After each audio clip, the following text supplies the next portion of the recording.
En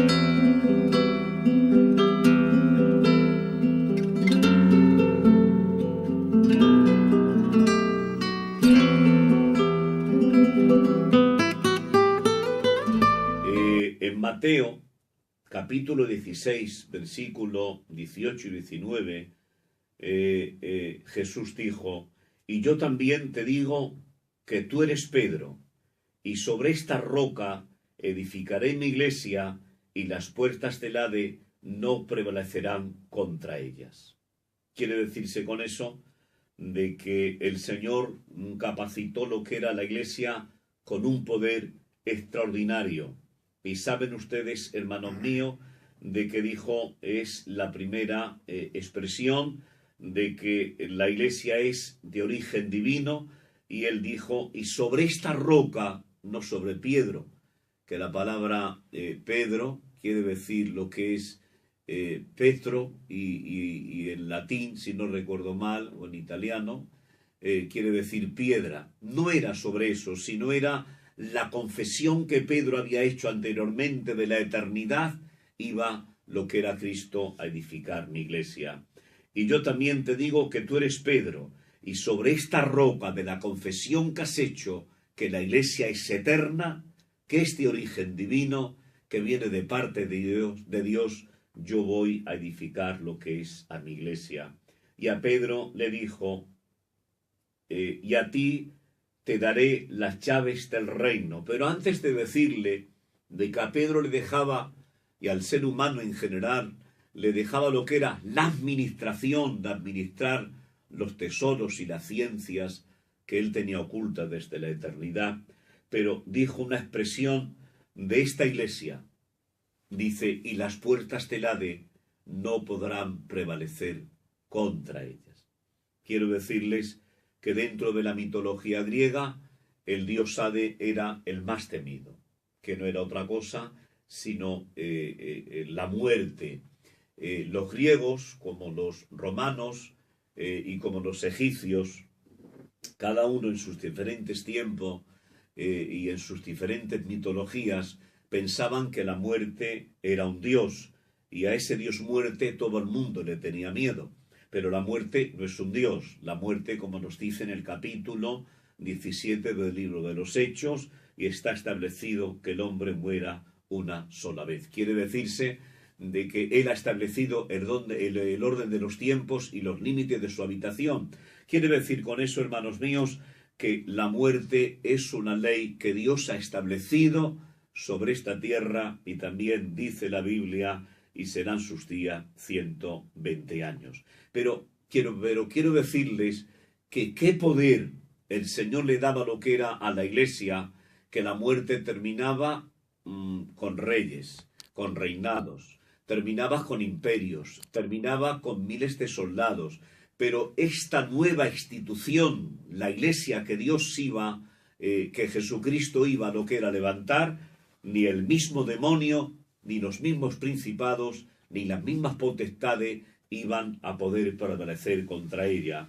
Le estaba dando a entender, lo que yo voy a edificar, lo que yo voy a levantar, Pedro, lo que yo voy a formar, será tan fuerte, será tan poderoso, este origen, de un origen tan excelso y tan fuerte, que la muerte, el que acaba con los reinos, con los reinados, con miles de personas, no podrá prevalecer contra este reino.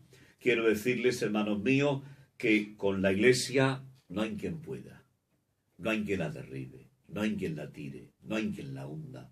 ¿Y saben por qué? Porque la iglesia es de origen divino y es una institución que Dios ha creado y que Dios ha formado. Y algo más, que es un proyecto de Dios, y Cristo es el que ha edificado esta iglesia. Y miren, yo puedo edificar el monumento más grande que haya. Las Torres Gemelas, cuando fueron destruidas, lamentablemente, por aquellos aviones que impactaron sobre ella en el 2001, y que, si no recuerdo mal, fueron cerca de 3.000 o 4.000 personas que estaban allá trabajando, lamentablemente murieron, ¿verdad?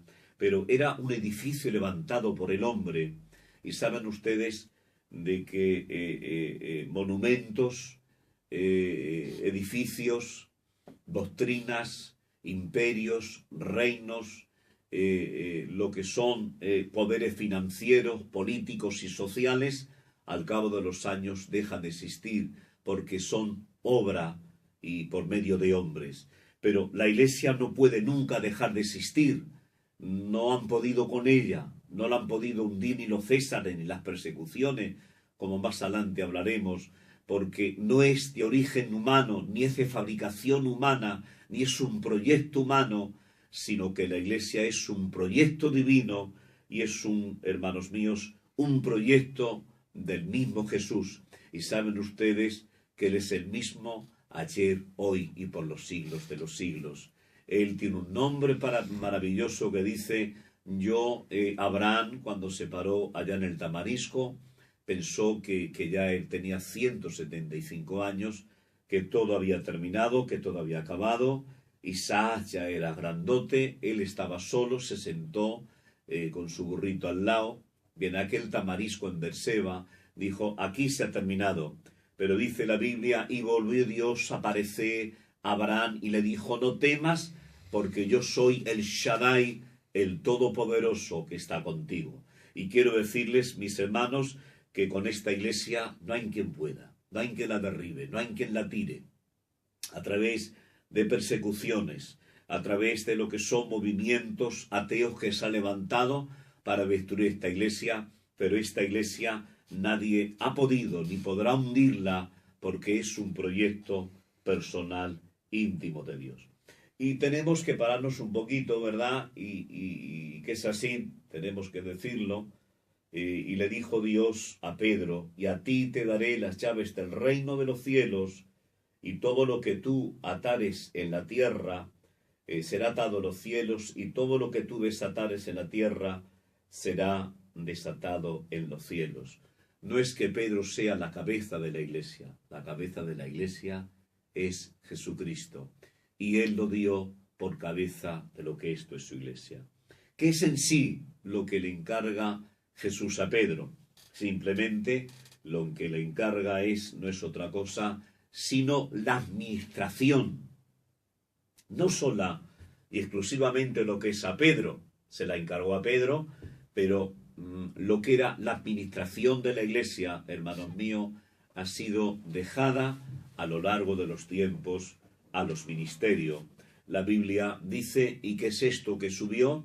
Si antes no bajó a las partes más profundas de la tierra, y el que bajó es el mismo que subió, y subió para llenarlo todo, y repartió y dio dones a los hombres, y él mismo constituyó apóstoles, profetas, maestros, evangelistas y pastores, o sea, 5 ministerios para que gobiernen lo que es a la iglesia. O sea, que el gobierno de la iglesia no es una institución, hermanos míos, sola para Pedro, ni que tampoco Pedro es el encargado de dirigir lo que es a la iglesia, sino que cuando el Señor dijo, cuando Pablo dijo, y el que subió es el mismo que bajó, dice, y el que bajó es el mismo que subió, y subió para llenarlo todo, dice, y repartió y dio dones a los hombres, y constituyó los 5 ministerios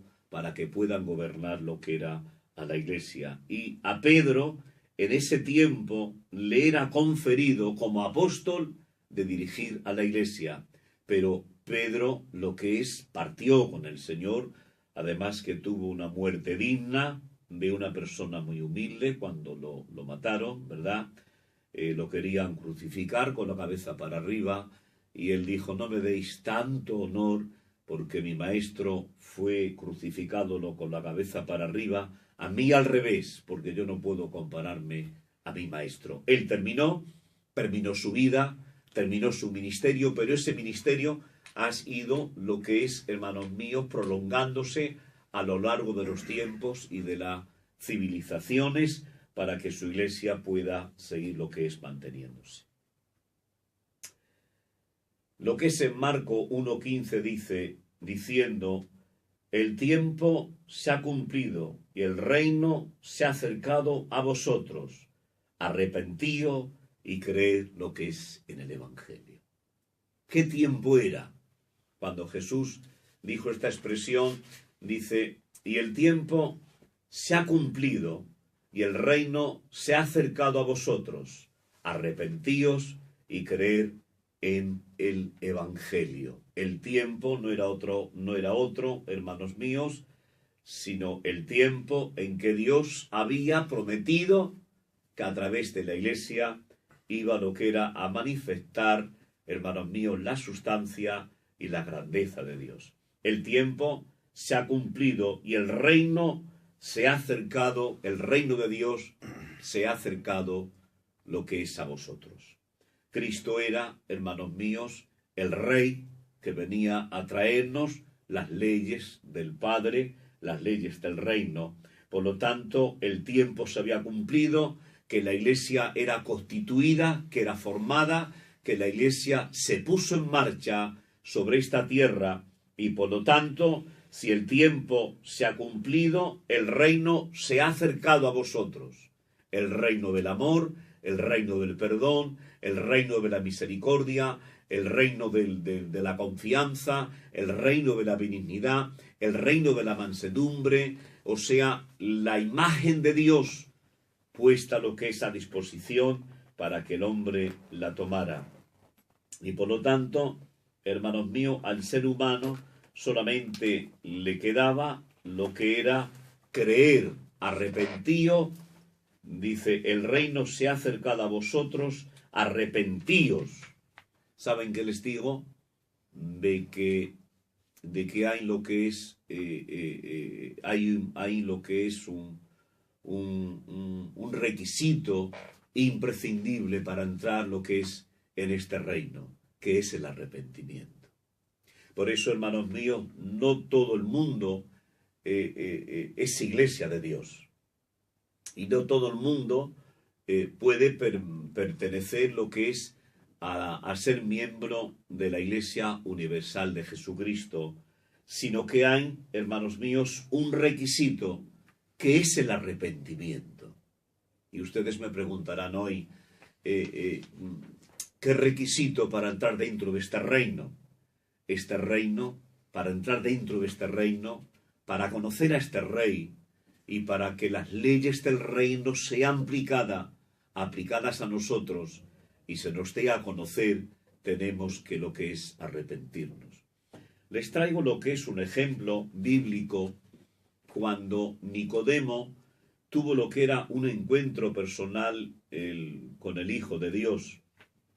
Primeramente, saben ustedes de que Nicodemo pertenecía a lo que era al Sanedrín, supuestamente, según la historia, y pertenecía a lo que era al consejo de los 70 honorables israelitas que juzgaban las leyes sociales, morales y espirituales de Israel.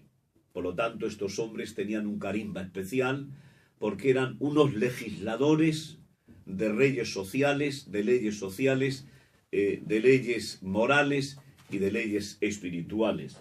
Y claro, para Nicodemo no era un plato de un buen gusto de ir en busca del Señor, porque habían diferentes opiniones acerca de quién era Jesús, sino que dice la Biblia que él cogió el momento cuando los hombres no se conocen, que es la noche, y mandó un recado y le dijo: Señor, hay uno que te quiere ver. Era de noche. Y los dos se encontraron. Nicodemo y Jesús se encontraron, y la primera que le dice Nicodemo: Señor, sabemos que has venido de parte de Dios, porque nadie puede hacer las cosas que tú haces si Dios no está con él. En ese momento, Nicodemo, para decir estas palabras, no era otra cosa sino el fruto de una reflexión profunda y de un historial biográfico que habían hecho de todo lo que era Jesús, de cómo sanaba, cómo hablaba, cómo se cumplían las profecías. O sea que Nicodemo era un erudito de la Torá y había lo que era, me imagino yo, que él había estudiado las profecías mesiánicas, los lugares donde el Mesías tenía que manifestarse, lo que el Mesías tenía que cumplir. Yo creo que había leído Isaías capítulo 61, había leído lo que era Isaías capítulo 7, había leído, hermanos míos, todas las profecías capítulo 9 del libro de Isaías, y había leído todas las profecías que concernían lo que eran al Mesías. Y por esto, después de acumular y de adjuntar todas las profecías que él había recopilado para reconocer que Cristo era algo más que un simple profeta y algo más que un predicador de aldea o un curandero, sino para reconocer que había venido de parte de Dios. Ningún israelita podía reconocer lo que es esa faceta si primeramente no estaba lo que era cotejado con las santas escrituras y con las sagradas escrituras. Por esto Nicodemo se fue a él y le dijo: sabemos que has venido de parte de Dios, porque nadie puede hacer las cosas que tú haces si Dios no está con él. Creo yo que después de aquella confesión, Nicodemo esperaría del Señor que le aplaudiera y que le dijera: eres un fenómeno, no hay quien te aguante, eres el mejor del mundo. Pero le indicó lo que era el camino de la esencia para poder entrar en este reino. Y le dijo: Nicodemo, de cierto te digo, que si no lo haces de nuevo, no puedes entrar, no puedes ver y no puedes entrar en el reino de los cielos. Claro, Nicodemo en aquellos momentos se le fundieron todos los fusibles que tenía, porque él no entendía lo que era lo que Cristo le estaba diciendo. Él pensaba de que le estaba diciendo de hacer lo que es, hermanos míos, lo que era un cambio retrospectivo de su vida, que Nicodemo con 70 años fuese perdiendo lo que era estatura, edad, y se convirtiera en algo tan pequeño. Dice: ¿es que acaso tú me estás diciendo que vuelva a entrar en el vientre de mi madre y que nazca de nuevo? Dice: no, lo que te estoy diciendo, y que vuelva a salir del vientre madre de nuevo, no. Lo que te estoy diciendo es que si no naces de nuevo, no puedes entrar en el reino de los cielos. Quiero decirles de que el arrepentimiento no es otra cosa sino arrepentirse de toda nuestra vida, nuestra forma de vivir, nuestra forma de hacer, arrepentirse de todo lo que somos y empezar lo que es una nueva vida. Yo quiero decirles, hermanos míos, porque no podemos hablar del arrepentimiento si no hablamos del capítulo 9 del libro de Romanos, cuando nuestro hermano Pablo nos dice: en él fuisteis llamado. Dice: en él fuisteis justificado, en él fuisteis santificado, en él fuisteis regenerado y en él fuisteis glorificado. O sea, de que la salvación es una casa. Es una casa para poder morar. Pero quiero decirles que antes de venir a morar a esa casa, tenemos que tener lo que son varios puntos para poder entrar en esa casa que se llama la salvación. ¿Cómo obtengo la salvación? La salvación la puedo tener en cualquier sitio. ¿La salvación la puedo coger en cualquier lugar y en cualquier momento? No. La salvación hay 5 escalones que el ser humano tiene que subir, si no, no puede entrar en una casa que se llama la casa de salvación. Primeramente tiene que ser llamado. Segundo, tiene que ser lo que es arrepentirse de sus pecados. ¿Qué es arrepentirse?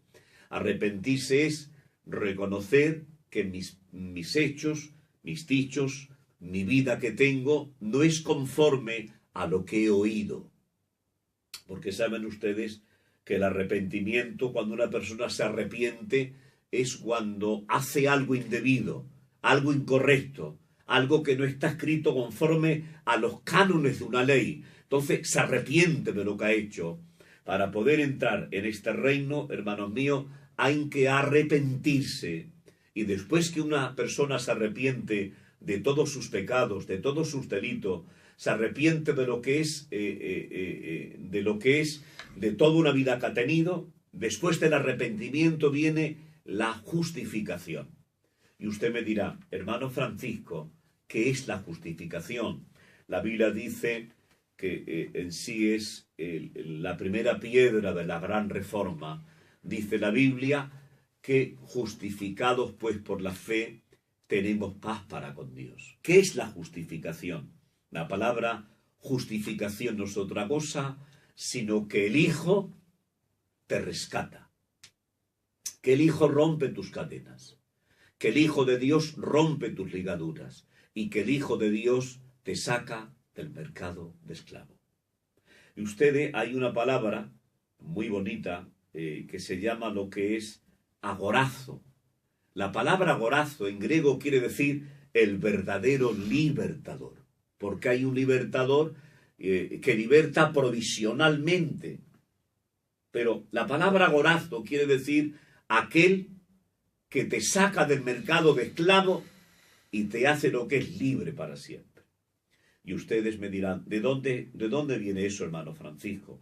Pues sencillamente, cuando los romanos tomaban prisionero, lo llevaban a un mercado de esclavos, donde hoy está el Vaticano, donde toda la explanada del famoso Vaticano y de la plaza de San Pedro para los católicos, para nosotros no, ¿verdad? Eso era un mercado de esclavos. Y cuando los romanos llegaban, fuesen emperadores, generales, tomaban pueblos, tomaban ciudades, a los esclavos se los llevaban allá, al mercado de esclavos, y los vendían por familias enteras. Y ahora llegaba por allí lo que era familias que les hacía falta criados para su casa o criadas, o les hacía falta acompañantes de sus niños para llevarlos al colegio o para que sus niños se divirtieran, o personas que le hacían falta para hacer los quehaceres de su casa. Y entonces cuenta la historia que había lotes de familia. Y había personas que llegaban por ahí, se fijaban y decían, yo compro este lote. Y cuando pagaban su rescate, provisionalmente eran libres. Pero que luego se lo llevaban a sus casas y los ponían para guardar las bestias, lo que era para fregar, para hacer las labores. O sea, provisionalmente los libertaban, pero luego los llevaban a otro sitio y los hacían esclavos. Pero saben ustedes que el arrepentimiento de mis pecados me lleva a la libertad plena, lo que es en Cristo. Y Cristo dijo en cierta ocasión, y él lo dijo proclamando que él era el agorazo de este mundo, seréis verdaderamente libres si el Hijo del Hombre os libertare. Quiere decirse de que la justificación no es otra cosa, sino que Dios avala nuestros delitos, que avala nuestros pecados, que avala, rompe lo que son las llaves de las cárceles, que rompe las cárceles y nos hace lo que es justificado. La palabra justificar es que yo pago el rescate, yo avalo a esa persona. Un juez puede tomar lo que es, hermanos míos, puede mandar a alguien a la cárcel, ¿verdad? Y lo manda, pero la justificación de lo que es de un fiscal es que llega que ese hombre no ha cometido delito y lo coge y lo puede libertar. Cristo nos ha justificado porque Él ha pagado lo que es nuestro rescate. Por esto, hermanos, nos limpia de todos nuestros pecados. Usted y yo no hemos hecho nada para ser salvo. Usted y yo no hemos pagado nada para encontrar la salvación, sino que ha sido a través de la justificación, hermanos míos, a través de la justificación donde usted ha tenido lo que es libertad plena para vivir lo que es en Cristo. Pero ahí no podemos pararnos.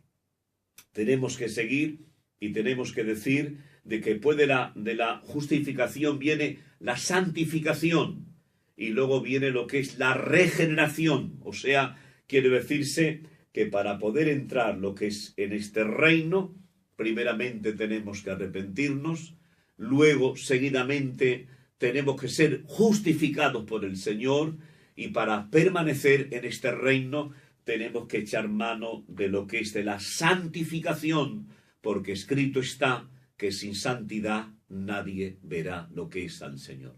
En el momento, hermano Francisco, cuando yo puedo entrar en la casa de la salvación, miren ustedes, es un lote que nos viene, es un lote que Dios nos da por completo. Dice, en Él fuisteis llamado, en Él fuisteis justificado, en Él fuisteis santificado, en Él fuisteis regenerado y en Él fuisteis glorificado. En el momento que yo llego lo que es al arrepentimiento, las puertas de la gracia me se abren y tengo derecho pleno a participar de toda lo que es la gracia del Señor. Por lo tanto, el requisito imprescindible para entrar dentro de este reino, hermanos míos, es el arrepentimiento. Y después, hermanos míos, que me arrepiento, Jesús dice, arrepentíos y creer en el Evangelio, para ser miembro de la iglesia, para entrar dentro de esta iglesia, para entrar dentro de la casa de la salvación, para que usted y yo podamos disfrutar de los beneficios de la gracia, para que los océanos maravillosos de la gracia del Señor nos sean ofrecidos y se nos haga lo que es participante de los océanos maravillosos de la gracia, tenemos que ir a la condición imprescindible del arrepentimiento. Yo traigo a mi memoria lo que es una expresión que dice que después del aposento alto fueron revestidos del poder de lo alto, y aquellos discípulos que se escondían en las casas de sus familiares fueron revestidos del poder de lo alto. Cogió Pedro, se fue lo que es al pórtico de Salomón y empezó a predicar lo que es el Evangelio. Pero empezó a predicar de una forma tan preciosa y tan directa que yo me he enamorado de lo que es de la forma de predicar de Pedro. Dice, vosotros crucificasteis al santo, al que Dios había dado como medio de salvación para todos vosotros, y escogisteis al ladrón, al salteador, a Barrabás, menospreciando lo que es al Señor. Y empezó a hablarle de las profecías cumplidas, de que estaban escritas del corazón tan duro de este pueblo. Y saben que les digo, dice la Biblia, dice, y la multitud compungida le preguntaron a Pedro, ¿qué tenemos que hacer para ser salvo? Y Pedro no dijo, tenéis que dar dinero, tenéis que dar coches, tenéis que dar vuestra vida, tenéis que dar un ojo, tenéis que dar una mano. Solamente les dijo, arrepentíos y tendréis el perdón de pecado y recibiréis el don del Espíritu Santo. Por lo tanto, la condición sine qua non, la condición imprescindible para entrar dentro de este reino, mis hermanos y mis hermanas, es que tengamos lo que es el arrepentimiento y algo más. Y el arrepentimiento me lleva a lo que es a creer en el Evangelio. Existir a causa de algún accidente o una simple intervención del hombre vino a la existencia a causa de que el Dios del cielo lo planeó desde la eternidad. Esta primera clase la hemos terminado para decirle, y terminamos diciendo esta primera clase, que la Iglesia no vino por un accidente o una simple intervención del hombre, vino a la existencia, o sea, existió, la Iglesia existió, vino la Iglesia a la existencia, la Iglesia existió a causa de que el Dios del cielo lo planeó desde la eternidad. La Iglesia no es un accidente, la Iglesia no es una institución humana, la Iglesia no es una institución social, sino que la Iglesia vino a la existencia y existe porque fue un proyecto de Dios que planeó desde la eternidad.